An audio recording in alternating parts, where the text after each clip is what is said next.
When I first saw the gameplay trailer for GTFO back in 2018, I was genuinely excited. I was aware that the people at 10 Chambers were also part of the PAYDAY team, which is a franchise I'm very fond of. Maybe a bit too fond of. You can imagine my reaction when I saw that they were making another co-op game that would have stealth and loud portions, very similar to PAYDAY. I bought the game, hopped on the GTFO Discord, and started heading into the depths of the complex for the first time back in Rundown 1. At first, it was a very unique and fun experience. The coordination to charge your hammers on some creepy looking baddies, the first encounter with the scout, and freaking out at an alarm door because you had no idea what you were doing. Additionally, meeting new people on that Discord was a nice experience. I didn't even care that matchmaking wasn't a thing because the Discord served to be the main meetup place for lobbies from the start. Everything was very tense in that first rundown, and that's something I still reminisce about now and again. But things have changed for me, my attitude towards the game as well as the amount of entertainment I get out of it. All of my issues with the game now have been particularly apparent in the fourth, and at this time current rundown. It exemplifies a lot of the design problems that I've been noticing in the game's lifespan. Nowadays, with some exceptional moments and of course some cool people, the game feels stale and flawed to me now. There are 3 reasons that I have for making this video, the first one being that the developers want feedback. The game is in early access for a reason, to improve and find out what works and what doesn't. This is not a period where the game should be immune to criticism because it's in early stages, rather the opposite. Since the game is still an infant, it needs that criticism now more than ever so that it can grow into an amazing game later on. The second reason is that I love this game. I've already explained my history with the game, and it's because of that history that I'm also making this video. I want what is best for the game. I want the game to be better so that I, as well as the community, can enjoy it even more. And that reason kind of ties into my third reason, which would be white knighting. Something I've noticed in the GTFO community, from normal players to its content creators, is that everyone constantly compliments the game, saying how amazing it is and that it's one of the best co-op PC games out there.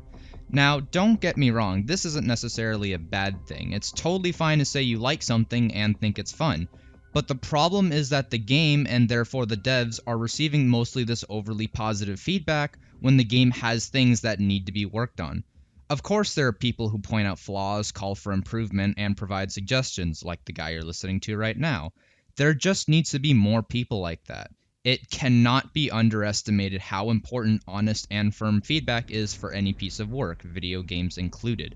If GTFO doesn't receive constructive criticism, it will continue to be in this flawed state, and people like me who see the problems with it can and likely will leave the game at some point because it isn't getting better. That will probably even stretch to some people who do like the game.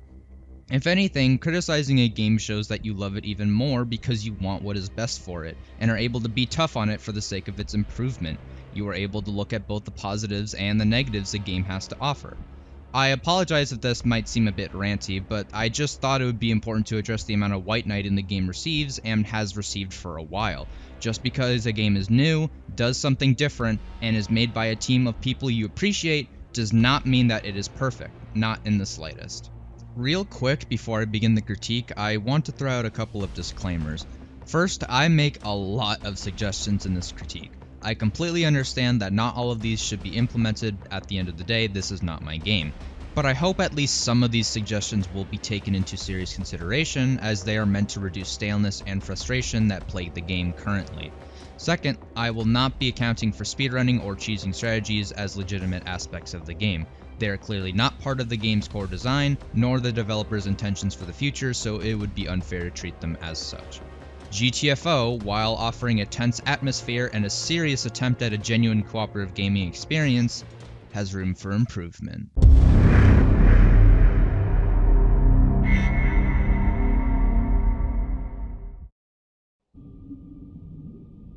In GTFO, the mission system is different from most games. It uses this rundown system where for a limited amount of time, a given set of levels are available, with deeper and harder levels being locked until you complete the levels in the previous tiers. According to 10 Chambers, a rundown can last from 2 weeks to 2 months, although that was likely a ballpark estimation based on past rundown releases. I'm aware that this system is very popular, largely due to how unique it is, but there are conflicts present in how the devs actually execute the idea. First and foremost, it cuts content. You can never play those missions again. This negatively impacts both new players who have now missed out on that past content and it also negatively impacts seasoned players like myself, because previous missions that were fun are now lost forever. What if I wanted to go play the first rundown to try out different strategies, or even just for nostalgia with friends? I could maybe try out new weapons that were previously not in the game, new equipment, etc. Now, some of you may be saying that certain weapons could break previous rundowns, but I don't see that as a problem. We still have the same enemies from previous rundowns using the newer guns against them. If compensation was necessary, perhaps newer enemies could be implemented into previous rundowns. For instance, hybrids are a common enemy type now, but were not present in Rundown 1. With the new layered difficulty system in place, I think that could be an appropriate change. I was one of the unlucky, or lucky depending on your experience, players who never got to try E1 in Rundown 2, the mission with the infamous Shadow Titans. I never got to experience that content that the developers worked hard on, and the same applies to many others, and not just with E1. This carries over to especially new players because they do not get to experience the rundowns they missed at all. It's just vaulted now. I get that the difficulty of the game is part of the reason for this, only the most hardcore gamers get to later tiers. Well, if previous rundowns were left in the game, those tiers would remain locked. Players would still need to work their way down normally. Another problem that arises is that the developers don't even follow the idea of their own rundown system. The rundowns are meant to introduce new and interesting challenges that shake up the gameplay even for seasoned players, to ensure no rundown is the same as another. But lately, rundowns have not been much different, with the current rundown being the strongest example of this. We still have the exact same stealth mechanics from Rundown 1, meaning the same red light green light game, and we still have to deal with scouts. The only change stealth has received is that there can be multiple scouts in one room, and that isn't even much of a difference. 2 scouts makes it slightly harder, and then anything more than that is just annoying and frustrating. Enemy-wise, we've basically seen no new actual enemies, save for the Mother. Every enemy nowadays seems to be either a giant variant or a shadow variant, and that in no way makes them actually different. They either have more health, or they are just harder to see. Even alarms are basically the same. They still are bioscans, circles that you stand in. I'm aware they've added new types of scans such as clusters and S1 scans, but functionally they are still the exact same as a normal bioscan. You stand here until it goes away. Sometimes you need your whole team. That's it. The point of early access is to establish and iterate on the core gameplay so that when the game releases, it has a solid foundation for future content. But 10 Chambers aren't doing anything actually different, essentially treating the game as if it were out already. So why is it in early access if nothing drastic is going to change? And especially so when there are clearly problems with the game. If the game is to last for a while, as presumably everyone would want, the devs really need to take this time to ensure the game's design is logical, dynamic, and entertaining. Also, a minor issue this creates for new players is the general continuity in the game's universe. There are some players that would like to know why they are down there as prisoners. The continuity of missions has always been present in the subsurface transmissions you see in the rundown screen. But for continuity between rundowns, this can be somewhat lost on new players, because when it says that you open this area in R3D1, or whatever the last mission was, a lot of new players won't understand why they are there, especially when things like the neonate were highly present in Rundown 3 that actually provide a more concrete sense of continuity. Having previous rundowns available would allow new players to experience the game's continuity from the beginning. Sure, you can just ask someone who has been through it or look it up online, but it's far more enticing when you play it through firsthand. Again, this is a minor complaint, but the devs are pretty intent on establishing the world of GTFO, a very interesting one to me, so I thought it would still be good to include this point. Now, I understand why rundowns can't be rolled back, and it's because of how the levels are made. I'm going off of a Reddit post here, which I know is not the most reliable source of information, but it's all that I could find. The way that devs handle assets in the rundowns, such as shelves, barrels, etc., is that they modify existing assets for future rundowns. For example, if you have Shelf A in Rundown A, the devs take that shelf and for Rundown B, turn Shelf A into Shelf B, and Shelf A is lost. This is a very strange way of handling assets when you can just easily create a copy of an asset and then modify said copy. I understand it's to save on space, but the game at the time of writing this is only 11 gigabytes, which is not very big for most computers. They could easily insert at least the last few rundowns if the game is only that big. Also, saving space is really not worth cutting content from the game, especially when the devs are so passionate about all the work they do. Take Payday 2 for instance, a game the devs at 10 Chambers have actually worked on. Every heist is available to be played at any time. They aren't removed and replaced by other missions. While the complexity of both Payday and GTFO's missions differ, that doesn't mean they can't both follow the same level system. It wouldn't make sense to take out Hoxton Breakout for Hoxton Revenge. Overall, the rundown system, while certainly a different system to see nowadays, can restrict player accessibility to content and also negatively impact the development of the game itself. I think when the game is fully released, the rundown system would be more appropriate, but it doesn't work at this point in time. It not only harms the game short-term in early access, but also long-term after the release when content will continue to be implemented into it. A suggestion from the Discord that was a follow-up suggestion to one of my own says it best. Please guys, take a break from adding new stuff and just fix the core issues.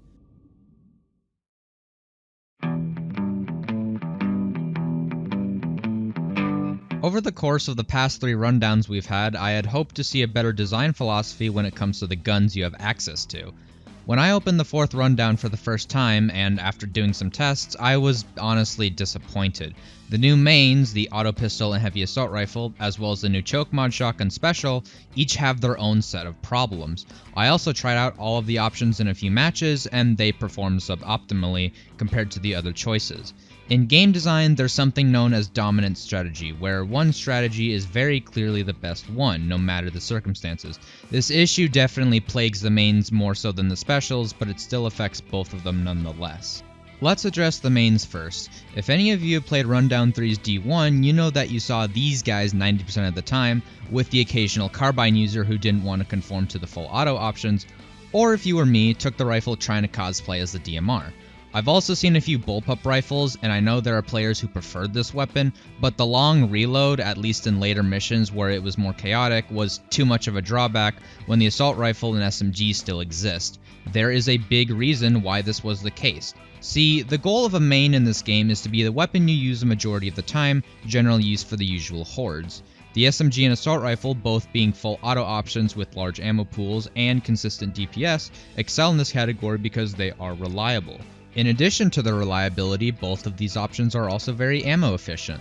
The SMG has a max ammo count of 393, and taking around 4 shots to kill a striker, you get to kill 98 of them. Similarly, the assault rifle has a max ammo of 317 and also around 4 shots to kill, leading to a body count of 80. Now compare them to the other options. The pistol in its current state will one-shot a striker's head, but then need 2 more shots to the body to kill it. That is 3 shots per striker if you are hitting every single headshot, and with a max ammo count of 168, you only kill 56 strikers with it. Also, it just doesn't kill as fast as the 2 top options. With the level of difficulty present in GTFO, you are going to want the best option. Even if you are an aim god with the pistol, you are still effectively shooting yourself in the foot, no pun intended. At the end of the day, there are more optimal choices present. The DMR sadly shares this problem, taking 2 shots to kill a striker if you hit a headshot. When you can only kill 6 strikers with each 12-shot magazine, and with a max ammo count of 80, why even bother with it? You also have the brain-dead infant that is the auto pistol. I've been told from people on the Discord that it acts as a support gun. They made the same argument for the DMR too, where the idea of it is to set up kills for your team. Support guns inherently don't work because the entire purpose goes against what a gun is supposed to do. Kill things. Pow! You are dead! I'm dead! Take a look at the Sydney Sleeper in Team Fortress 2, a main weapon for the sniper that could be considered a support gun. It trades out the full headshot capability for covering enemies with Girardi, which makes them take more damage from all sources. But this is widely considered one of the sniper's weakest, if not the weakest, rifles because sniper's entire purpose is to one-shot every class in the game with headshots.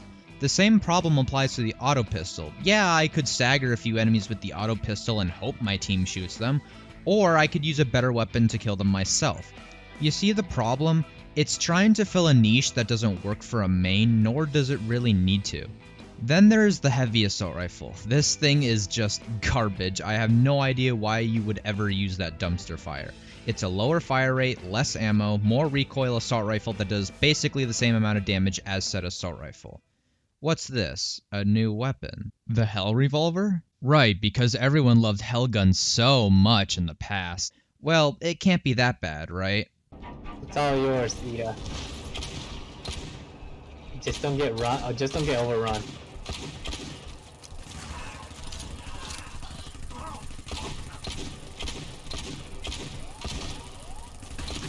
If you believe you have a way to justify any of the weapons, just ask yourself the question, am I better off using the SMG or assault rifle?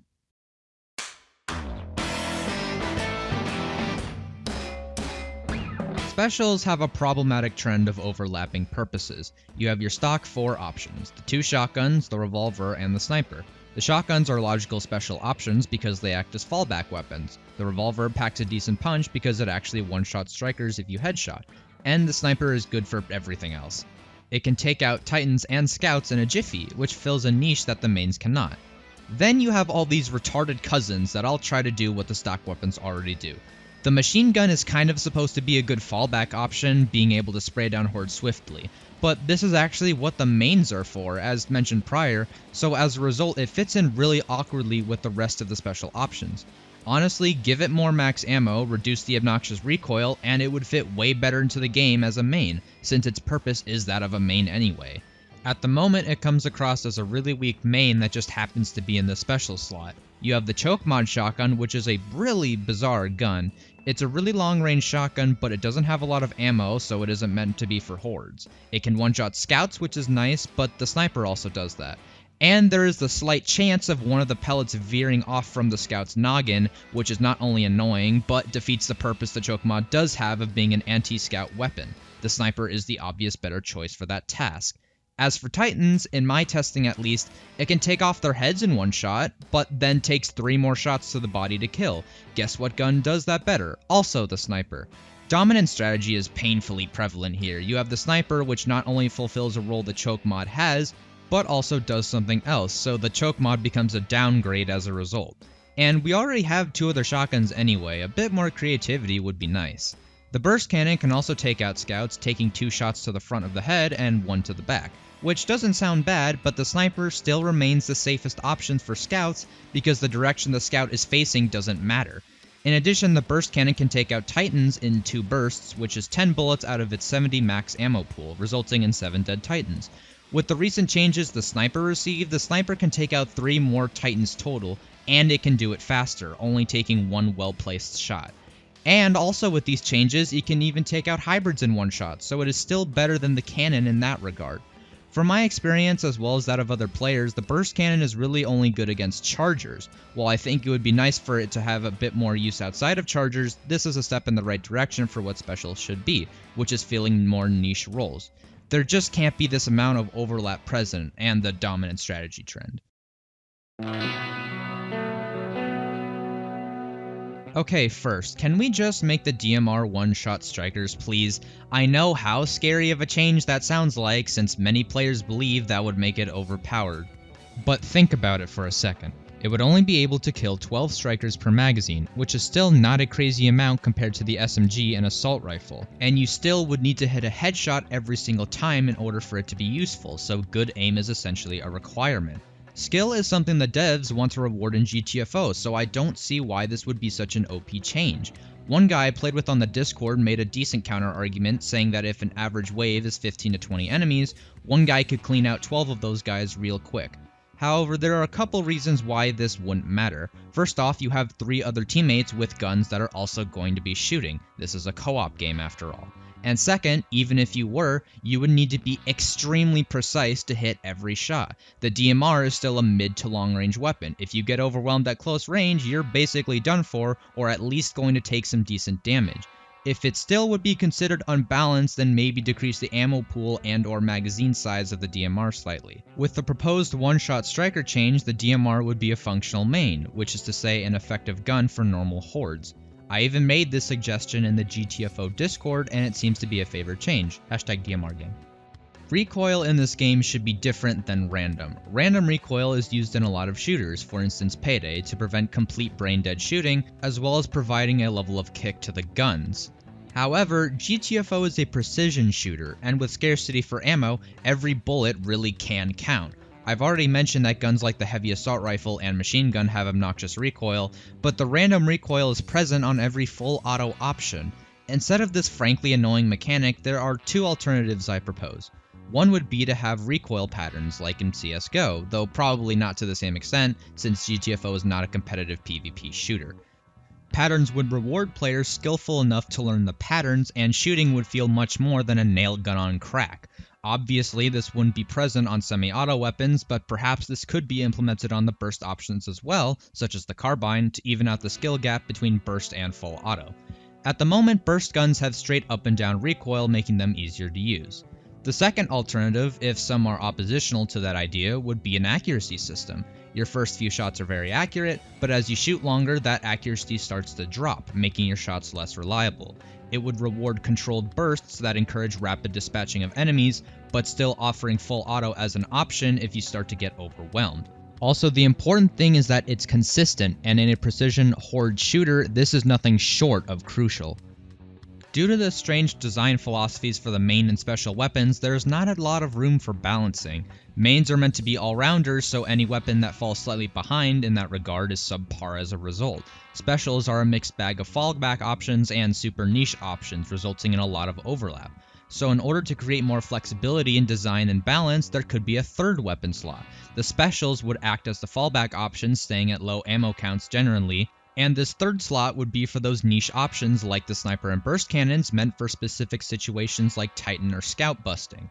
With 3 slots, you obviously have another gun to work with, so there would need to be some compensation, likely reducing the max ammo of all guns. Now you have weapons that reasonably compete with each other since they are more streamlined into specific loadout slots rather than just having the main slot for general use and the specials that are all over the place. Overall, there is an actual sense of purpose for each type of weapon, leading to a better experience when creating your loadout.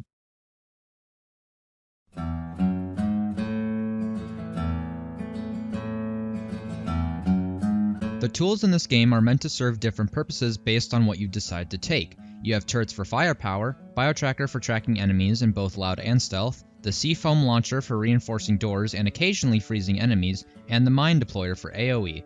Now, prior to Rundown 4, I felt that the turrets were way too strong, surpassing the other tools immensely. I would often see at least 2 turrets, sometimes even 3, and that was usually the best strategy. Playing through this rundown, however, I was really glad to see that wasn't the case. It could be due to different mission design, though I would largely attribute it to the removal of the godly shotgun sentry. Most of the time I actually see one of each tool with some double turrets or even double C-foam launchers. This is a good thing. Each tool should be approximately equal in viability to each other. It becomes problematic when there is a best option available. If any of you have played Cuphead, you know about the infamous smoke bomb ability, where it just outshined every single other option you had. That same problem applied to GTFO previously, albeit to a somewhat lower degree. Hopefully the situation we have now remains, but to ensure that trend lasts, I have a couple of proposals relating to the equipment system. In terms of new tools, here's one I think could work: a defibrillator. It would have 5 charges max with 2 to start in a mission. 1 tool refill use means 1 chargeback, which is why it has 5 charges to keep things simple for resource management. Normally it takes 5 seconds to revive a player. With the defibrillator, it would only take between 1 or 2 seconds. It would also revive with more than the normal 20% health, somewhere around 35% health instead. And you can only use it on downed players, so it wouldn't just be a portable health kit. Now here is a tool that serves a specific practical role. It gets players up if you need them real quick to finish an alarm or in another dire scenario. But it takes up your tool slot, meaning you are trading it out for possibly another turret, a biotracker for scouts, etc. It only has 5 charges max, so you cannot use it for every single alarm in a level. Depending on where players get down, the defibrillator user would still need to put himself in a dangerous position. Lastly, if the defibrillator user gets downed, you won't have it for the remaining 3 players, and no, he cannot use it on himself. This would also encourage a slightly different playstyle of being more passive in loud sections, which some may prefer. I suggested this in the GTFO Discord, and most seem to like this idea, so I don't think this would be an unreasonable addition to the game. The mine deployer could use some tweaking. At the moment, it's a decent option for clearing out a group of enemies bunched up on a door, and sometimes works in other smaller choke points. However, it's a bit awkward because once it's gone, that explosion is the only thing you get. On doors, this isn't as much of a problem since the idea is to have enemies group up and then all die to the explosion. But I think mines could use more versatility, maybe placed on other areas more often, like the choke points mentioned prior. I'm taking a little bit of inspiration from Payday 2 here. but have the mines leave fire behind so those choke points can remain secured for an additional brief moment. I'm fully aware fire and napalm are strictly frowned upon in GTFO, so to avoid too much crowd control, the fire would not be that powerful. It would only last for a tiny bit of time, say like 4 seconds, and the damage over time aspect would not do immense damage, maybe only saving you a bullet or two to take them down. Also, in my experience, mines on certain doors can be finicky, ranging from wiping out the entire group to only killing a couple of them. While this problem definitely should be fixed at some point, fire for mines would certainly help to alleviate this issue. Even disregarding this glitch, the fire would still be a nice addition, helping to hold the choke for a bit more time. Besides doors though, now mines can be placed in more spots effectively, particularly where enemies will be funneling in. This would include other choke points, for instance hallways or staircases. The point of this change is to not make mines the most broken tool. It's to provide those who take mine deployers more options with how they use them. It enables varying and creative strategies, which is something the game both wants and needs. Lastly, I want to address an issue I have with the turrets. In GTFO, turrets are supposed to kill small amounts of enemies over time and also provide supporting / cover fire based on where you place it. In a sense, it is a counterpart to the mines, where their job is to kill a huge group at once. In this case, the burst sentry is actually well designed and fits this role perfectly. But a problem starts to arise with the newly added auto sentry. Compared to the burst, it does less damage per shot, but has way more ammo and also staggers. On paper, this sounds like it would be considered the worst option since it doesn't outright kill. However, based on another player's explanation, the auto is actually better than the burst on higher tier alarms, essentially making it more viable. See, like most games, GTFO has a spawn cap, meaning a max amount of enemies are allowed on the map at once. The goal of the auto sentry is to stagger enemies long enough for your team to complete a scan sequence so that you are not forced to kill them, which would otherwise spawn another wave. This is not supposed to be the point of a turret. This is just a cheesy spawn manipulation disguised as a strategy. It's a substitution for an error made on the developer's part. There either needs to be something that happens when the spawn cap is met to prevent this form of cheesing, or it needs to be practically difficult to reach the spawn cap in the first place. That, or just stop adding new turrets to the game. With the new sniper turret, which, by the way, I have not met a single person who finds that thing useful, we've had 4 different types of turrets. It would be nice to have a new tool that is both visually and functionally unique. Tools are mostly fine as they are right now, but I just wanted to point out some things here so they don't get into an unhealthy state. As long as there are multiple viable strategies that the tool selection allows, there shouldn't be too many problems with that aspect. Also, don't make the same mistake Cuphead made.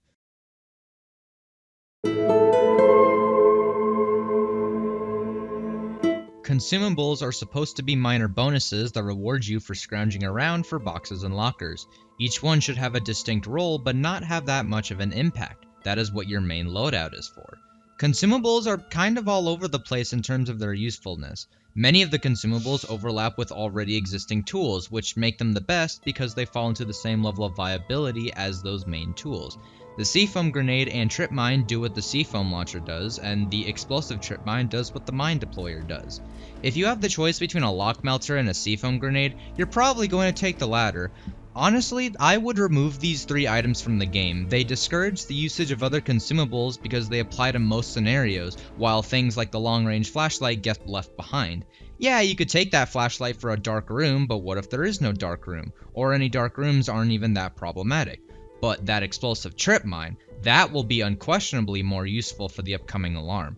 It wouldn't be bad to remove them because we wouldn't lose anything. Removing the Seafoam Grenade and Trip Mine wouldn't mean Seafoam is incredibly scarce, you still have the launcher. The point of removing them is to reduce overlap, as well as encourage actual planning and trade-off when players are deciding what consumable to keep with them. The red syringe is fine because it's supposed to be a minor pick-me-up, and you are discouraged from topping yourself off due to the minor infection it gives you. The same goes for the yellow syringe. It gives you power for a few seconds, so it's mainly for quietly clearing out titans that are grouped together. Glow sticks and long-range flashlights have trade-offs of their own. Glow sticks are limited in both quantity and duration, but they don't alert enemies and cover precise areas. The long-range flashlight is unlimited and covers a wide area, but it disturbs enemies, so you need to be more careful with it. Fog repellers fulfill their own niche role of clearing out fog, but you don't completely rely on them for areas with heavy infectious fog, at least most of the time, because the level will usually contain a fog turbine or a generator that removes the fog. Although I do agree with this suggestion in that there could be more options for dealing with fog. Eliminating one person from play is particularly annoying and not that inspired. Lastly, lock melters can save you the hassle of clearing out a room if you need to grab an objective item in a locked container, as well as for getting past locks when you don't have time to deal with them. In order to compensate for the lack of consumables that admittedly would be present, I'd like to propose a new one, a type of high-frequency grenade. It could be called the frequency emitter. How it would work is that you throw it like a current seafoam grenade, and it would stick to any surface. After a few seconds, around 2 to 3 perhaps, it will emit a high-frequency noise, not so much that it annoys players, but still loud enough that it gives an indication that it's been activated.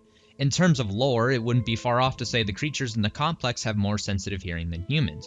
I actually have a way to integrate the occiput, or the back of head weak spot. For common enemies like strikers and shooters, they would crouch down, holding their hands up to their ears, fully revealing the back of their head. I don't know how it would affect other enemies, and maybe for giants they would be less impacted by it or ignored entirely. This provides players the perfect opportunity to wail on the occiput, gaining a brief advantage on the wave. This would not be overpowered because it is reserved to a consumable that randomly spawns in missions, and it would only have one charge on it, forcing players to really think before they use it. Also, this does not overlap with any tool, not even the seafoam launcher. There are still trade-offs between the launcher and the emitter. The launcher takes longer to use, but not only stays in place longer, but also affects enemies for a longer duration. The emitter, while very quick to use, only affects enemies for a brief time, and you get way less of it. I believe this would be an interesting addition to the consumable pool because not only is it unique in the context of the game, but it also offers another trade-off between other consumables and integrates the occiput weak point more logically into loud sections. I offered this suggestion on the Discord and it seems this is a favorite idea, so it's safe to say this would be a good addition to the game.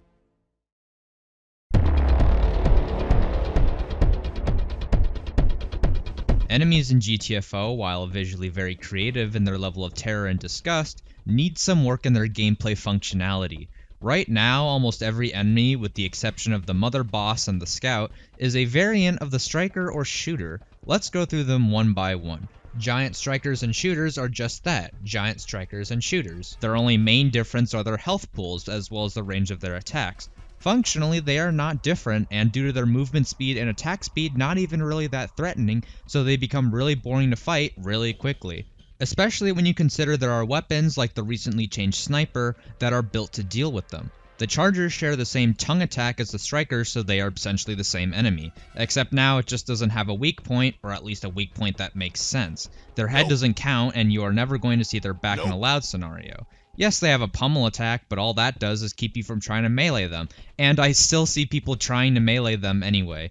In situations where you are using guns, they just end up being tankier strikers, so you fight them the same way, except they take more bullets. Same goes for the giant variant, which is borderline bullshit in its own right because it's just as fast as its smaller counterpart in both its movement and attack speed.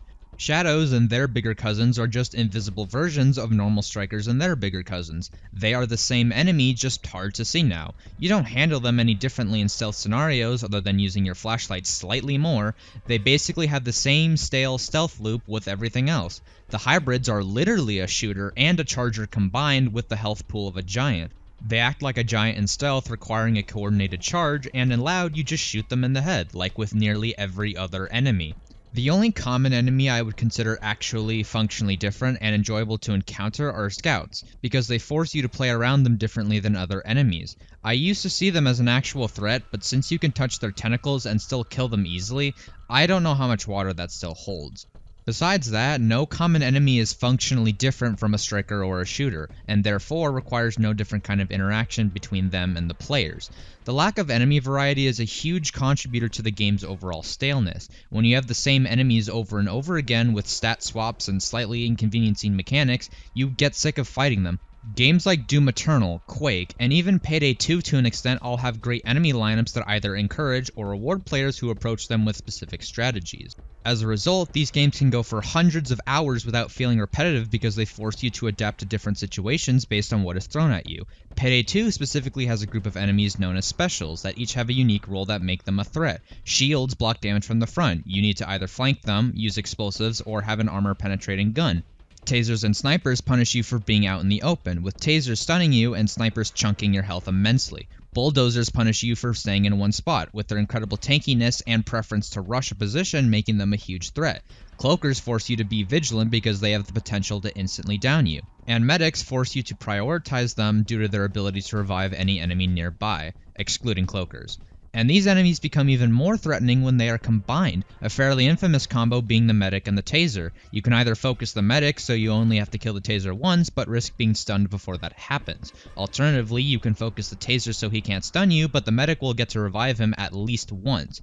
There are trade-offs present when you have a well-designed and versatile group of enemies. Players have to think more, keeping them busy and focused on every fight they enter. This makes the game, to put it simply, more fun, and GTFO unfortunately falls flat in this regard with an unoriginal, samey roster of enemies. I want to touch on the boss enemies because they are particularly bad in their execution. The Mother, introduced in Rundown 3, is one of the two bosses that exist. It spawns really fast and weak baby strikers and shrouds itself in fog. Sounds like an okay fight on paper, but in reality it's both extremely tedious and not interesting. It does nothing but spawn enemies in fog, so there isn't really any fight to it. And why would you go through all that when you can just cheese it? The best strategy is actually to C-foam it and then have everyone empty their mags into it, killing it within a few seconds. And you can only do this in stealth, so if it's asleep, it basically isn't a threat, and if it's awake, then it becomes severely annoying to deal with. In addition to how the enemy doesn't encourage a dynamic and logical interaction, the fact that you are supposed to cheese it just shows how poorly implemented it is.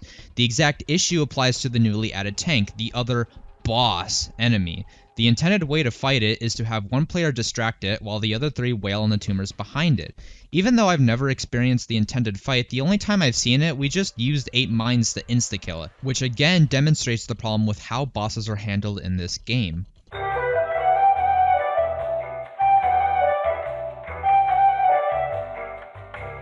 Actually, I managed to finally beat D2 and legitimately fight the tank. How did that go, you ask?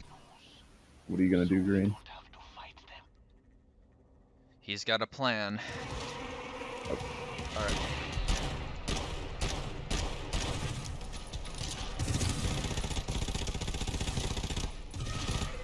Oh. Fuck me, I guess. Whatever. Fucking Green. I'd like to point out here, we basically didn't talk for even a second about how we were going to beat it. One guy just started shooting it from behind, and the rest of us followed suit. And I was going to end my point here with the boss basically being a joke, but then we decided to see what E1 was like. There goes Hawaii, there goes Hawaii, oh there goes Hawaii, the island is gone, there goes Hawaii. Fighting this guy in a loud situation is just so bad. The player who has to distract him is going to take damage no matter what, as he has to get in range of the tank at some point. And that idea is basically thrown out the window anyway because it can attack multiple players at once. Also, set attack is homing, so good luck trying to use cover to your advantage. Bosses in GTFO boil down to just cheesing them because fighting them legitimately would take too much time and resources, and it's just safer. In this regard, these enemies become pointless resource drainers since there isn't any new interaction with them, and as a result their encounters feel nonsensical. Besides actual design, enemy staggering and animations are extremely janky. Now, the game uses a peer-to-peer system, so any buggy animations that result from desync is out of the developer's control. Besides that, though, staggering is very prominent in the game. Anytime an enemy takes a bullet, they squirm around more than a fish out of water. The idea of staggering is that it stops enemies from running straight towards you with no obstacles. Considering the nature of a horde shooter, this makes sense. But for a precision shooter like GTFO, the staggering needs to be less severe than it currently is. Right now, if an enemy is staggered, you either spray and pray or wait for them to finish staggering, because it'd be pointless trying to track the enemy's bobbleheads while they are staggered.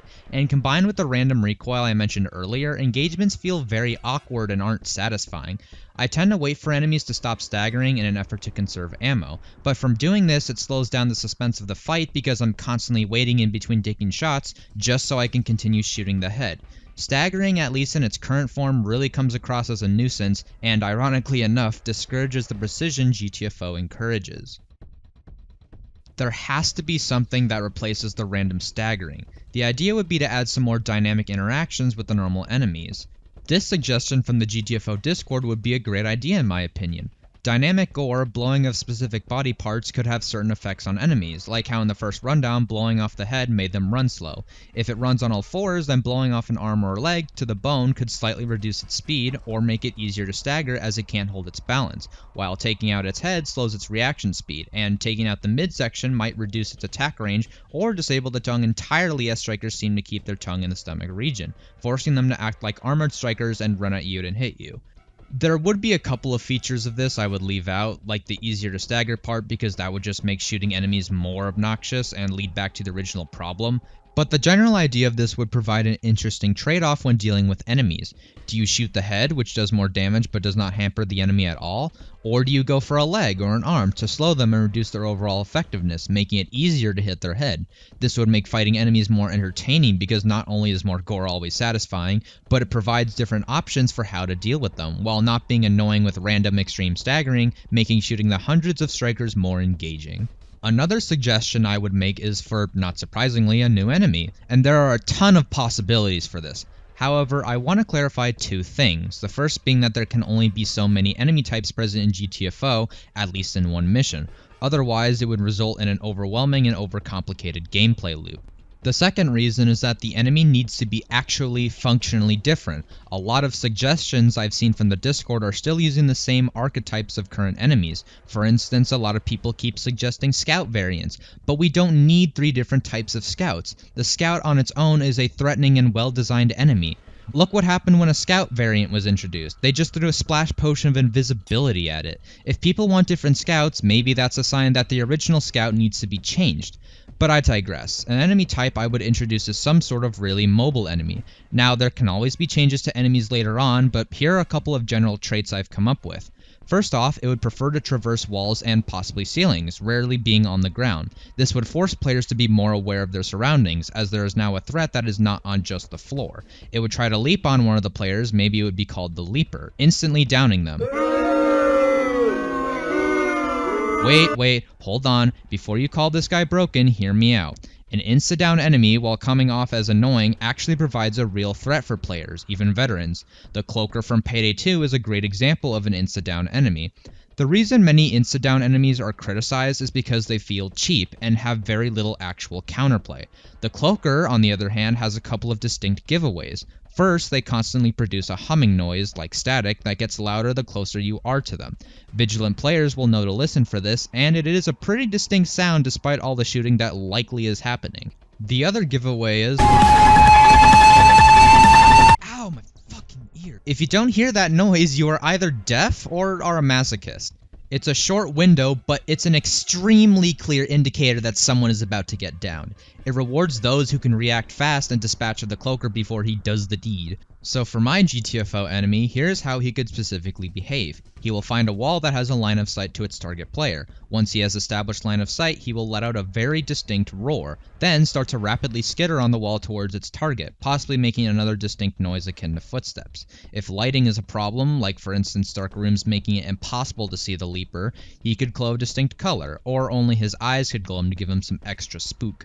Once he is close enough to leap, he will stop for a brief moment and then at its target, instantly downing them. With this behavior, there are indicators for those keeping their ears open to prevent this guy from succeeding. There is also a time window to actually deal with them, forcing you to prioritize him before other general enemies. The point of this enemy is to add more to the combat loop, to have that sort of edge-of-your-seat moment of like, okay, where is this fucker? We need to kill it. Lastly, he would never appear in stealth, as his purpose wouldn't fit very well. Continuing with new enemies, another one I would like to see in GTFO is a type of suicide bomber. An enemy that just bolts towards you and blows up in your face. This type of enemy is usually interesting because it forces you to prioritize it and creates that tension of trying to not let it get close and completely screw you over. Not too much explanation would be needed for this guy, we could call him the Sploder or something. It would be a big, bulgy creature, possibly resembling that of a spitter or multiple spitters. It would not have too much health. It should be a quick dispatch, not a tank, otherwise that would make it obnoxious to deal with. When you kill it, it would explode, obviously, which would create an interesting trade-off. Do you deal with it as soon as you see it, or do you let it come close to the main horde and turn its explosion against its own kind? That would be a really cool strategy that provides some risk and reward. As for what the explosion would specifically do, it would likely do some damage to players, possibly knocking them back, with the severity of these both based on distance from the explosion. Detonating the Sploder close to enemies, however, would knock them all down, offering a window of time to quickly dispatch of them. This would act as the reward mentioned earlier for taking the risk of letting the Sploder get close to you and or your team. Its death could also do some damage to enemies, but I know AoE type stuff in this game is touchy, so maybe it would only have the knockdown. A couple of you might be thinking that along with this and the previous defibrillator suggestion, this guy must really like Left 4 Dead. And yes, while I do enjoy the game, it has some great design choices for a horde shooter. Obviously, Left 4 Dead and GTFO play out very differently, but that doesn't mean GTFO can't take some ideas from it. And I'm also not suggesting GTFO just become Left 4 Dead. If I wanted to play Left 4 Dead, I'll go play Left 4 Dead. GTFO definitely needs to remain its own game. Also keep in mind, Left 4 Dead did not create these mechanics. For instance, Minecraft and Borderlands also have suicide enemies. This enemy would add a dynamic interaction in the loud sections that seem to homogenize together due to the same enemies. Besides new enemy types, there could be changes to existing enemies as well, particularly the Chargers.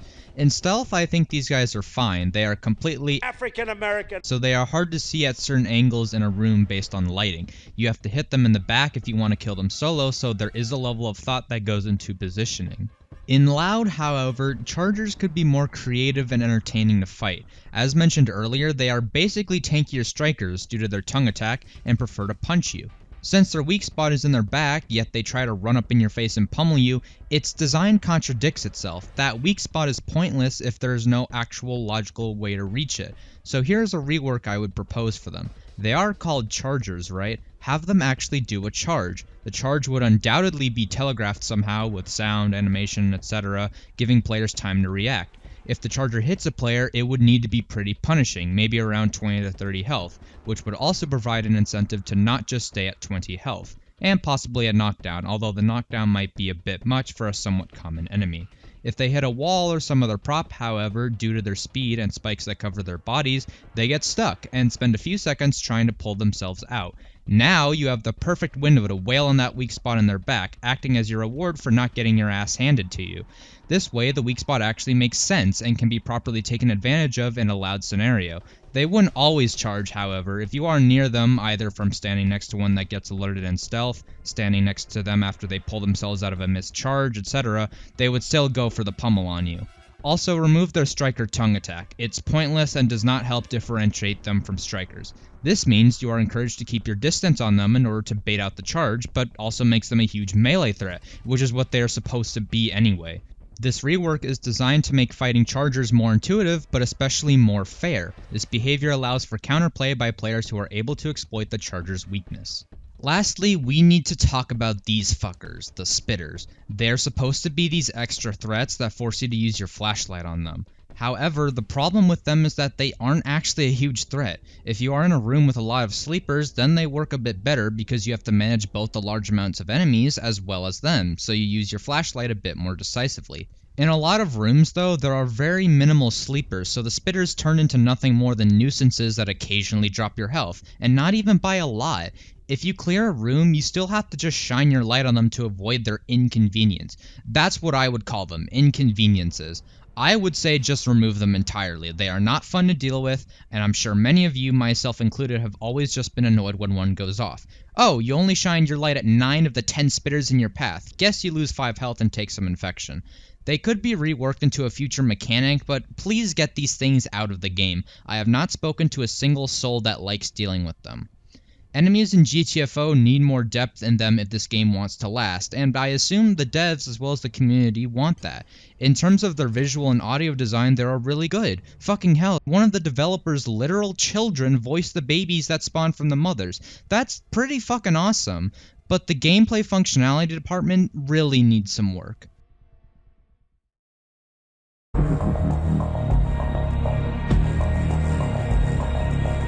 Stealth is essentially a glorified game of red light, green light, and even as a kid I got bored of that game quickly.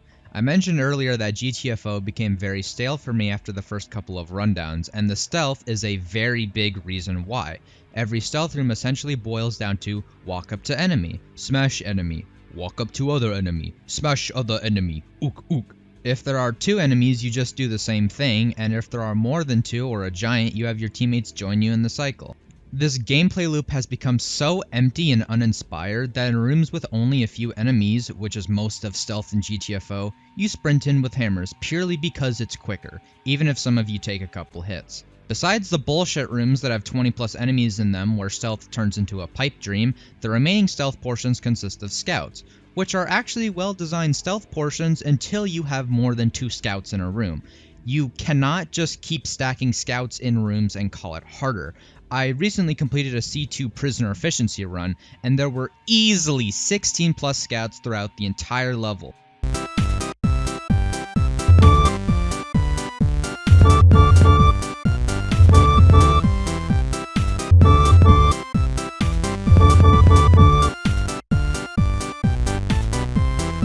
These multi-scout rooms are extremely problematic for a multitude of reasons. The first reason is that it discourages coordination, you know, that thing GTFO is supposed to pride itself on. I can safely say based on my C2 run that it is better to have one person clear a room full of scouts because having multiple players only confuses things. This results in a period of time where 3 players are no longer players but spectators. They don't get to play the game since they'll end up being a detriment if they try to do anything. I'm just gonna go for it. I mean, is that... Scout. Holy shit! Catch those feelers. We don't need Oh, to draw you fucked up. If GTFO is supposed to be a cooperative game that essentially requires 4 players, why does it randomly turn into a single-player game? Second, scout rooms don't make you think, and that's because there is nothing to think about. Waiting is inherent to stealth games, as you are forced to play around enemy positioning and movement for windows of opportunity. But while you are waiting, stealth games have to give you something else to think about, like where am I going to go after this? Do I have enough tools at my disposal for upcoming areas? Is there extra information I need to remember, like a code? In multi-scout rooms, that level of thought is not present. You don't track anything besides the scouts because nothing else is moving. If an enemy is lit up, don't move. And if they aren't, go ahead and move. It isn't rocket science. As for the scouts themselves, there isn't much to think about when dealing with them either. They spread out tentacles, they are bad. Don't touch them. And it sometimes moves around. When they are away from sleepers, you walk up and smash. In addition to their simplicity, they are also counterintuitive. Scouts only patrol areas where enemies are still present. If scouts are supposed to punish you for staying still in the open, and sleepers prevent you from moving, then the idea would be to clear out enemies away from the scout. By doing this though, you are now making scouts harder to kill because it will avoid those areas you've cleared, opting to stay close to a larger group of enemies. A group of enemies, which, by the way, can light up completely randomly even when you aren't moving, making any approach even more treacherous. You are effectively putting the scout into witness protection when the idea is to take them out. Scout encounters, which are supposed to encourage an interesting interaction with players, turns into yet another form of GTFO's tediousness. Oh, and don't forget you can cheese scouts, as I've said for the 3rd time now, by abusing a 2-second window after touching their tentacles where they are not invulnerable yet, so you basically bypass their entire threat. Bottom line, scouts should be kept to a maximum of 2 per room, maybe 3 if the room is designed around it, which is almost never the case since maps are generated by a computer. We'll get to that later. The scout is sort of like a chocolate bar. It's great in small quantities, but too much of it becomes exhausting. Think about a game like Payday 2. While stealth in that game is finicky at times, it is still a very flexible and robust system with a variety of dynamic factors. Roaming guards, cameras, number of body bags, roaming civilians, the 4-pager limit for killing guards, etc. These factors then force you to ask questions while playing. Where are the guards and where do they path? Where are the cameras? Can I handle any civilians if they show up? Which guards should I kill within my 4-pager limit? Should one of those guards be the surveillance room to disable cameras? Am I aware of possible objective spots if they move around, etc.? There's a lot going on in every stealth situation, and some maps even have specific gimmicks that spice up the formula. The Murky Station heist from Payday 2 is a great example of a stealth mission. Breaking it down, you have to sneak through a train yard to find 2 parts of an EMP bomb and 2 train cars, with guns acting as optional loot filling 2 other train cars. It's split into 2 portions, above and below ground. The train cars with loot in them have one of 4 different obstacles, each requiring its own tool to get past: a key card, a hard drive, a blowtorch, and thermal paste. These tools are randomly scattered between the 2 halves of the map, forcing you to traverse both of them. Below ground, you have a ventilation system that can be used to transport loot, and above ground you can hide underneath the cars to avoid guards and drones that periodically come out. There are also lasers in each of the train cars that force you to be patient, since touching those results in immediate failure. This mission is extremely well designed to play through because you have a lot of things to do, and many ways to do those things. On top of the guards and cameras, you have to be on the lookout for the tools, as well as opening the train cars. Then, once that's complete, you have to plot an efficient path for securing your loot, which depends on where the loot drop point is, being either at spawn with a van, or on the opposite side of the map with a boat. I bring this mission up because it perfectly demonstrates how Payday Stealth has way more depth that keeps you on your feet and therefore satisfied. And this isn't the only good heist Payday 2 has. Most of the heists play out differently, making them enjoyable in their own way. For instance, the Election Day heist is split into 2 different days, with day 1 having you look for a specific truck, and day 2 having you look for boxes with voting machines in them. You are still looking for stuff, but the map design as well as how you specifically accomplish the objective are what differentiate it from other heists. The First World Bank heist, despite being more linear, still has variation, specifically in the locations of electrical boxes you need to find, meaning you have to play around guards and cameras differently based on where they're located. I get stealth in GTFO is unique, being based on movement rather than line of sight or sound, but it eventually becomes that boring game of red light green light mentioned prior. The only way to increase the difficulty in this kind of stealth environment is to just add more enemies, which is not the most creative form of iteration, nor very fun. By the way, remember those bullshit 20 plus enemy rooms I brought up earlier? Well, I remember back in Rundown 3's C1 that there was this room after the first bunch of fog that was fairly narrow in shape, and there were just like 15 or 20 enemies all clumped up together. That type of situation is borderline impossible to deal with quietly, because all it takes is one glowing enemy to ruin the entire surprise. Enemies can still light up randomly without player movement, so trying to perfectly coordinate kills and flashing to sync will end up being futile if a sleeper just feels like glowing. Even if you could argue that it is possible, it's not interesting design, and it becomes incredibly tedious. Countless times I've heard things like, "Gosh darn it, stop freaking glowing." Or, "Man, these guys keep alternating." Or my favorite, "These guys must have really tight shifts." And I'm sure many of you have heard stuff like that or even felt that way too. I know I have. It's a repeating loop of not being able to do anything that becomes extremely frustrating. It's very hard to make a good stealth system where a large majority of the enemies stay still. Part of what makes stealth fun is playing around enemies, memorizing their patrol paths, taking advantage of opportunities when they are not around, etc. If GTFO wants to become a true stealth horror experience, its stealth needs to be drastically improved upon. On top of the work stealth desperately needs, I feel there also should be more of it. Back in the first rundown, I remember when this game was supposed to be a stealth-oriented experience, where events like alarms were kept scarce so that if you were successful in keeping a low profile, you would have adequate supplies for said events. I remember when if you saw a horde of enemies running towards you, you would shoot them, instead of running around them in circles with hammers. Nowadays, GTFO seems like yet another run-and-gun shooter where stealth is kind of just there. Yeah, remember when going in Rambo style wasn't going to cut it in this game? Well, now most of the time you have to do that. Stealth is becoming rarer with each rundown, which seems contradictory to GTFO's original intentions. Many levels feel way too loud-heavy for a stealth-oriented game. Alarm doors are so common that I feel like I'm playing Left 4 Dead on Expert difficulty. D2 alone contains a Class 2, a Class 3, a Class 4, a Class 5, and then 3 Class 6 alarms in a row, and that's just the high difficulty path. Some of you are likely thinking, well, yeah, because it's supposed to be more challenging. But this isn't more challenging, this is just tedious. So tedious, in fact, that it really feels like padding from the devs. Also, many of the optional difficulty paths share this trend of just piling alarm doors on top of one another. I elaborate more on why this spam alarm door trend is becoming unhealthy in the next section, but I briefly mention it here to emphasize how little stealth there actually is compared to the amount of loud segments.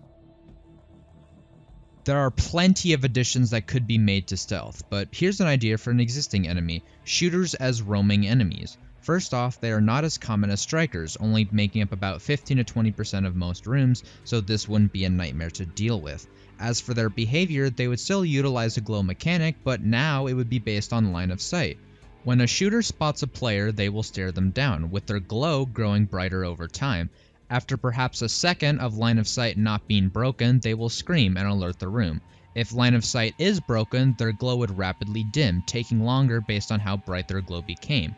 This makes the usual rooms more threatening because not only do you have another moving threat besides the scout, but you also have to optimize your pathing. These guys would be an ideal replacement for the problematic multi-scout rooms. Additionally, shooters would still behave exactly the same when they are alerted, so don't worry about additional waves. There could also be a thing where glow sticks can be used to distract these new shooters, to add a bit more interaction with the stealth. Roaming shooters would allow for this dynamic, as well as enable the devs to create better and less frustrating levels of difficulty.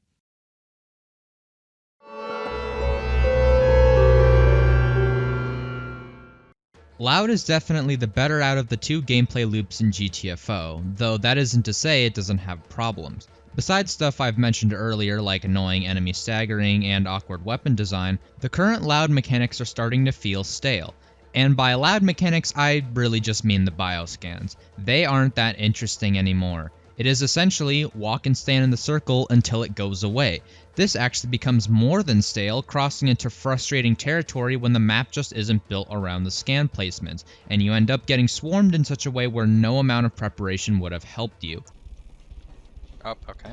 They just gave us a left tap. Oh, Wow, okay. What is this? This actually is the biggest pile of bullshit I've ever seen. We have to come on, folks. Stand. I'm trying to stand in it, but they keep crowding us. Just gotta run. What the fuck is this? Oreo, clip this, please. Speaking of preparation, that often feels barren as well, largely due to the severe lack of available interaction with the map. Prep involves putting mines on doors, sentries on either side of the door, and maybe seafoaming it. Notice how all three of those strategies really only revolve around doors, and that's because they are the only dynamic part about maps that relate to combat, so those are the only features you are able to play off of. This may also partly be due to the small tool arsenal at the moment, although this isn't the main contributor. There has to be more ways to interact with the map in order to create a proper variety of strategies and more depth to loud segments. Outside of preparation, the only thing these alarm doors do is send enemies at you. The same enemies, so you keep doing the same thing over and over again. It's gotten to the point where you use your melee weapon 90% of the time because there are so many loud portions that you will never have enough ammunition for them. I don't even know if I could call GTFO a shooter anymore. With how much you melee, it feels like a bootleg Dark Souls. I've been meeting people lately who complain about a lot of optional objectives and missions purely because they take so long. In particular, there has been a lot of complaining about C2 prisoner efficiency, and based on my own run, I completely agree. Long missions are only fine when they give players different things to do, and keep you engaged while doing those things. Although most of Payday 2's missions are under 30 minutes long, there are a couple of infinite running missions. In Cook-Off, for example, where you are cooking meth, the heist has 3 components to spice up the experience. The first is that players need to keep mixing chemicals to make the meth, which involves listening for voice lines from Bane to tell you the correct ingredient. The second is the van where you secure the bags of meth, which forces you into a risky position as the van is far from the house you hole up in. Lastly, you need to place flares outside said house to have more chemicals delivered, also forcing you to change position. This simple cycle still manages to keep players on their toes because every once in a while it brings them out of the loop of shoot enemies. Shooting strikers and hammering scouts for 2 hours is not how you design a long mission. If GTFO wants to have 2-hour-long missions, it needs to give me something to do for those 2 hours. And I was going to talk about error alarms and how flawed and overused they are, but I think everyone at this point knows why they are so awful, so all I'll say about them is just stop! One feature that maps could include are some sort of holes or vents where enemies can come from. Enemies would only spawn here during a corresponding loud segment. You can seafoam these to clog them, fully preventing enemies coming from there. This is a good example of trade-off and preparation. Do you seafoam a normal choke door to hold off the main horde, but have to deal with the problems the vent or vents will bring? Or do you clog up any vents present and focus everything on the horde that will now be able to reach you faster through the main choke point? If you decide to spray both the door and the vents, well, that's just more resources you are choosing to dedicate to this one loud part. Maybe there could even be vent-exclusive enemies mixed in with the normal guys, providing an extra incentive to deal with them. This would force players to think more about how they approach a loud segment, and also allows for a more diverse set of strategies to be present. There should be something more than bioscans for opening doors, so how about putting those terminals to use? There is a huge variety of things you could do with terminals. They do control the complex after all. If we want to keep the security theme present, how about a time block? It could just be a flat timer that you need to survive until it runs out, but there could be a more interesting way for it to work. Perhaps a player needs to manually copy a passage of text the terminal provides you in a certain time frame, with failure resulting in a wave.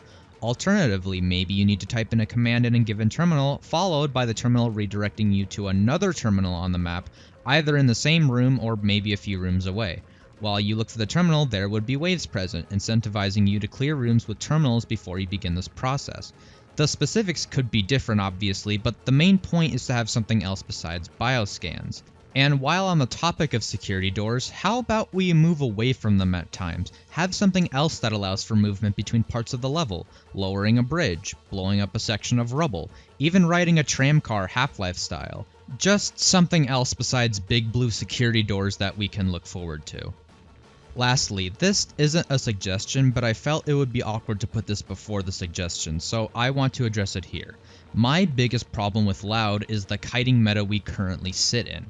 Kiting itself isn't inherently a problem. As a matter of fact, it's largely inherent of any Horde shooter, because you will have situations where you need to run away from a group of enemies. However, the problem arises in how prevalent kiting is in GTFO, and how it's viewed to be the main strategy in many Loud sections.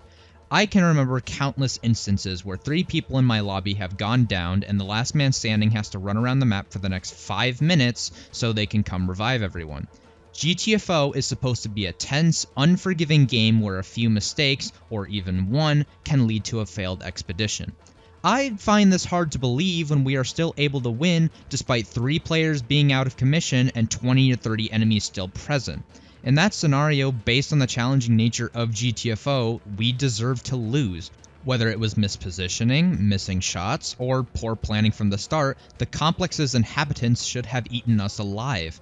I'm not saying clutches should be non-existent. That feeling of extreme relief when you save the 2 hours of effort your team has been putting in definitely have a place in the game. This satisfaction contributes immensely to the motivation for playing such a ruthless game. It's the reason why games like Dark Souls are still popular. But what makes clutches in general so satisfying is how infrequent they are. The sheer rarity of clutching is what makes it inherently so adrenaline pumping. But because the situation pops up so much due to the game's poor design, it's no surprise that the only reaction my lobbies give when someone clutches is, "Oh, good job, dude." I highly doubt the excessive amount of kiting currently present was an intended part of the game by the developers for mainly 2 reasons. It's not fun, and it's not hard. The former is self-explanatory, but the latter is something I want to touch on briefly. It comes across as somewhat baffling to me when kiting is viewed as a skill. At the end of the day, it is just running around the map while enemies chase you down. Even with the kiting nerf when Rundown 4 released, which, by the way, confirms 10 chambers don't want kiting to be that strong, enemies still have a hard time catching up to you, outside of the mother's babies, so it is pretty easy to outrun them. Not even ranged enemies can catch up to you, as they have to be in a certain range to even open fire. On top of that, there is no trade-off present for kiting. There isn't anything that really stops you from doing it. It's a free strategy. There isn't an enemy designed to catch you out during these scenarios, and you basically never get cornered. Lastly, kiting ruins the immersion that GTFO is supposed to offer. This isn't my main argument, but considering that the atmosphere of the game is by far its strongest part, I feel this is important to address. You play as prisoners that are borderline insane, and likely don't remember much of their past, at least anything related to the complex. You have makeshift guns, and are left with whatever you find in the missions to deal with the hundreds of deadly monsters. Yet, in the game, you often find yourself in a one-man army situation, sometimes even running through groups of hostiles. It's just such a huge contrast compared to what 10 Chambers wants you to feel. Vulnerable. Kiting, to reiterate, is not the problem by itself, but due to its excessive presence as well as contrast to aspects of GTFO's design, will be really unhealthy in the long run if it isn't properly looked into.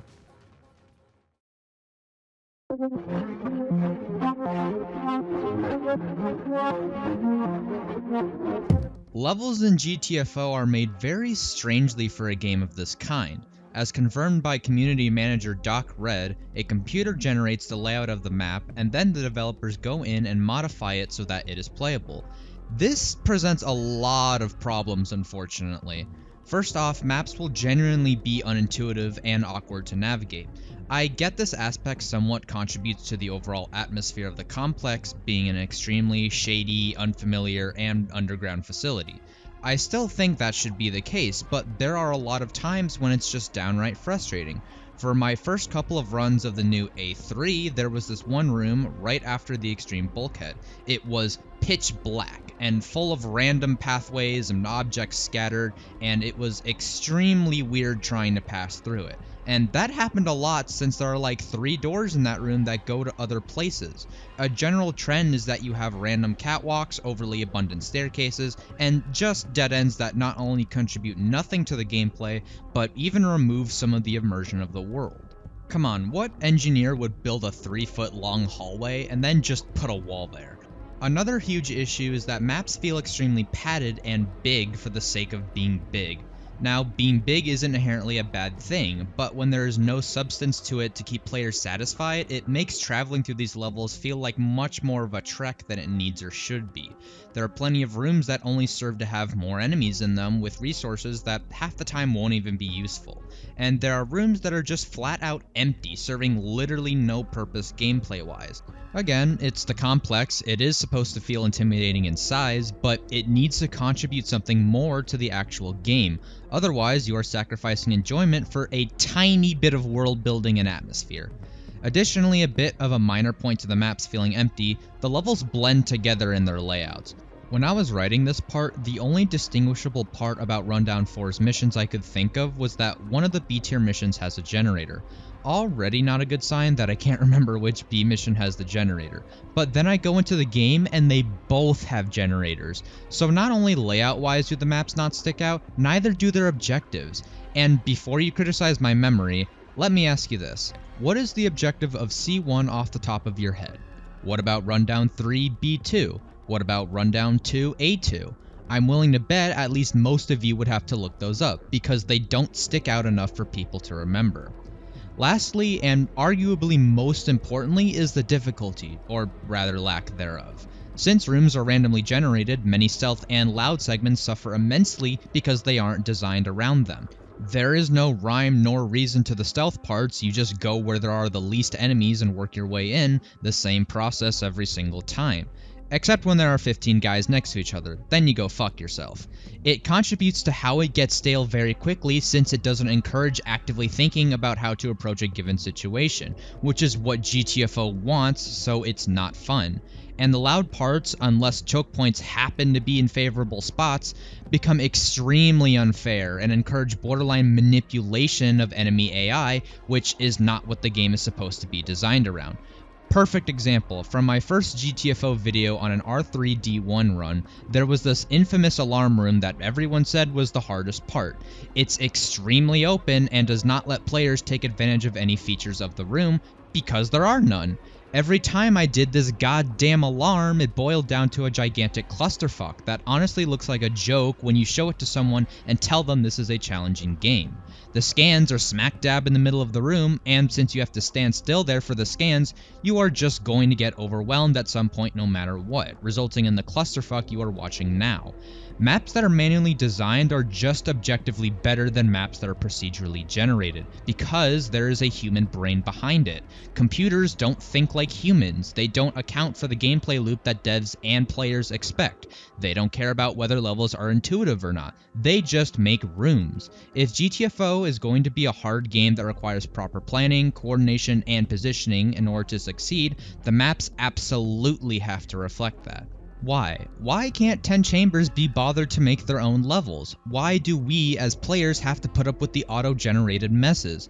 And no, just because they are a small team does not mean they don't have the capacity to make levels, especially now that they have plenty of money thanks to Tencent owning a portion of their company.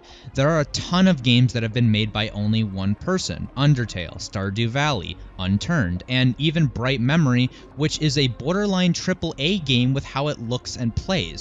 I'm aware only a few people actually work on the levels themselves in 10 Chambers, but keep in mind all of the games I just mentioned had one person working on every aspect of their game: core gameplay, graphics, music, at least for most of them, etc. And most of the time these are just normal indie developers. I think 3 industry veterans can be expected to make their own levels from scratch. Of course it will take longer for rundowns to come out, but in the long run they will be way more satisfying and healthier to play out. And if both they and players think that would take too long, then make the levels smaller. They do not need to be as big as they are currently. If levels were manually created by the devs, they would inherently be smaller anyway because humans wouldn't implement all the extra unnecessary parts of levels that computers put in.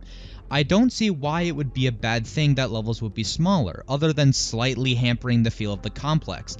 That is definitely worth the sacrifice if it means maps that make more sense and feel better to traverse and play on. When maps are smaller, there can be more substance to them because they allow you to invest more time and effort into each part, rather than having big maps and spreading that time and effort more thinly. To make this easier to understand, an example of this would be the S.T.A.L.K.E.R franchise, which takes place in the Zone, an area in Chernobyl created by a fictional secondary power plant explosion. The first 2 games had around 10 different areas, and a large complaint about these maps was that they felt extremely barren and not fun to explore. The third game, Call of Pripyat, was loved a lot more, largely because despite it only having 3 areas, there was much more to explore in each of them. Quality over quantity is really the baseline message here. Overall, maps need to be handcrafted so that they are more intuitive, have more substance to them, and properly complement the gameplay loop GTFO clearly wants to have. I would like to offer 2 ways to add substance to levels so that they don't feel empty. These would be puzzles and environmental hazards. Hazards would have meaningful interactions that properly reward players for either dealing with them or playing around them. I say meaningful interaction because the one environmental hazard we do have, infectious fog, does not demonstrate this. Infectious fog is extremely annoying and a lazy way to have players interact with the environment. I am not the only one when I say this. Fog is not a fun mechanic. You either rely on fog repellers, which don't last that long and might not even spawn, and fog turbines that I'm sure most people are sick of seeing now, since all it realistically does is stop one player from being in the game. It's less of a counter to the fog and more of a lesser of 2 evils. Either take damage from the fog or turn one of your players into a walking ventilator. Or there are the few yet extremely annoying sections where you just have to tank the fog, for instance at the start of B1.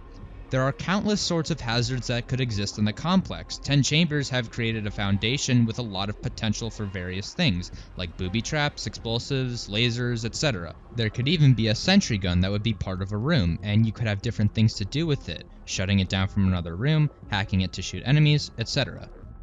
Of course, that specifically would need to be designed in a way that isn't overpowered, but the point is gameplay-wise it would be infinitely healthier and more interesting to play around. They could even be tied into the lore of the world. For instance, if you have security lasers in a room, have some of them be shut off already because someone in the past had tripped them. Perhaps even include an eviscerated body next to it to show what happened to them and what could happen to you. Again, so much great potential here that 10 Chambers just aren't fulfilling at the moment. For puzzles, it could have both gameplay and story aspects, but still serve more for the gameplay. With all the downtime players have in maps, puzzles could add very interesting dynamic ways for players to interact with the environment. Hypothetically, after you open an alarm door, the next room presents a specific kind of challenge in order to progress. Find pieces of a code in various lockers or boxes that you need to input in a terminal. Or an enemy holds a keycard that you need to kill silently, otherwise it will destroy the keycard and your progression is punished for screwing up. Very similar to the hazards, there are so many different ways to accomplish this. The main point is to fill maps with things to do, so that players not only don't get bored, but also feel satisfied in their progression.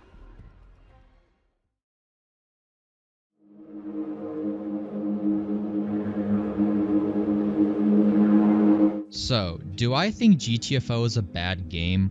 Well, when you phrase the question like that, it implies that this is the best the game will ever be, that it will not change much from here. When I look at a game like GTFO, I prefer to see it as, is this the best the game can do? To which I would answer most certainly not. Taking into account the early access, the enigmatic nature of GTFO's world, and the type of people at 10 Chambers, this game seems to have a lot planned for it in the future. This video might have been a bit overkill for an early access game, and that's understandable, but it's very critical for a reason. The game needs critical attention. I've been firm because I want the problems I point out to be taken seriously. Also, I want to reiterate that although I've made a plethora of suggestions, in no world would I expect all or even most of them to be implemented. At the end of the day, GTFO belongs to 10 Chambers, not me. They will do what they want as they see fit with it. Despite my serious persona, my criticisms come from a good place. If I fully hated the game, I probably would have given up on it after the first rundown. But it's because of how much fun I had during that first rundown, and partly into the second rundown, that I found the motivation to make this video. I am genuinely passionate about the game. I want it to be better in the long run for everyone, including the developers.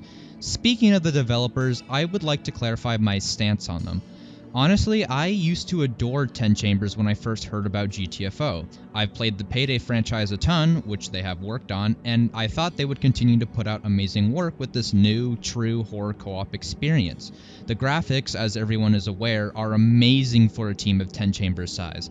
I expected the graphics to be one of the weaker aspects of the game, when in actuality it is by far the strongest part. I just wonder what happened with the actual game part.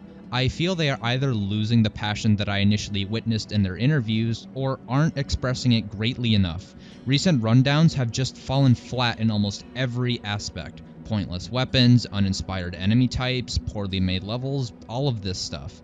I thought they would be going above and beyond when they spoke of challenging their community with each new rundown and finding new ways to create a fun experience. But then I see shit like the Shadow Scouts or the new Hell Revolver, both of which are just lazy additions, and I begin to doubt their ability to make a great game. And I know I'm not the only one who has this opinion. I've talked with plenty of people, both veterans and new players, both in voice lobbies and in the screenshots you're seeing now, that have issues with the game. I don't hate 10 Chambers, granted, I just feel a lot of their decisions are illogical and baffling. I also feel that it's partly due to the overly positive reception this game gets that the developers seem to think they are on the right track. But they really need to take a step back and look at GTFO from a different perspective that doesn't revolve around hype culture. Look what happened to Cyberpunk. I feel the suggestions section on the Discord is heavily underutilized right now. I'm aware that there are hundreds, possibly thousands of suggestions, and Doc Red is the only person on the 10 Chambers team that actually reads them. But at the same time, many great suggestions that actually get mass upvotes are disregarded. And despite upvotes not meaning everything, there are still plenty of amazing ideas from the community that are just swept by. This is kind of a paradox to me considering how much the developers ask for feedback for their game, which is also in early access. Of course, things take time to get implemented, but I've seen great ideas from all the way back in Rundown 1, yet they still aren't in the game, nor have even been addressed. I've lost a great amount of enjoyment from the game, but I still wholeheartedly believe in its potential. The small team that 10 Chambers have has enabled them to be more flexible, so they can implement major changes in a faster time frame than most other large companies. They have done great things in the past that have garnered millions of fans. GTFO can be one of those great things, but not right now. GTFO has a long way to go.